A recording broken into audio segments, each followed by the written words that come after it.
দেখছো না মার জানি কি হয়ে গেছে, কেমন জানি করছে। এত বোঝানোর চেষ্টা করলাম, মা কিছুতেই বোঝার চেষ্টা করছে না।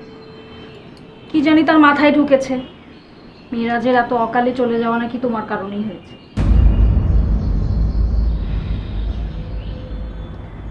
শোনো, আমি বলি কি, তুমি কদিন তোমার মায়ের বাসা থেকে ঘুরে আসো, ভালো লাগবে।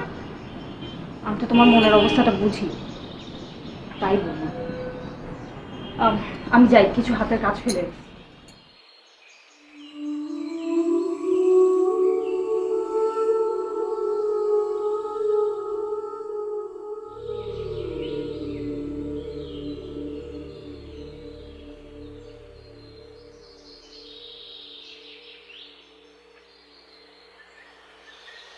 তো কিছু খেয়ে নেন।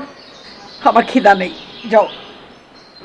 মা না খেলে তো শরীর খারাপ করবে। শোনো, যাকে খাবার তাকে তো খেয়েছো, আমাকে নিয়ে তোমার চিন্তা করতে হবে না। যাও আমার চোখের সামনে থেকে, যাও।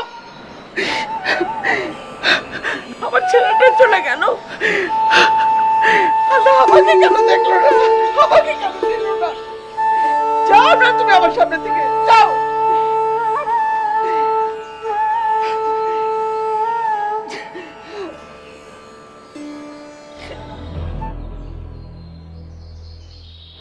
মা আসেন, আপনাকে দুগাল খাইয়ে দিই।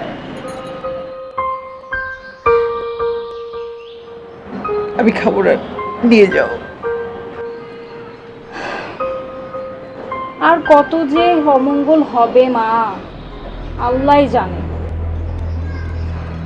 আমার তো নিজেকে নিয়ে কোনো টেনশন নেই, যত টেনশন তো আপনাকে নিয়ে আর আপনার ছেলেকে নিয়ে।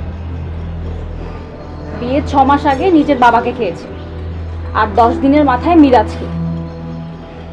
আর কত কি যে হবে। নিন, একটু খেয়ে নিন। কি সুন্দর ছেলেটা, কি যে হয়ে গেল। মা একটু খেয়ে নিন না। না, আমার ভালো লাগছে না, নিয়ে যাও, নিয়ে যাও, ভালো লাগছে না।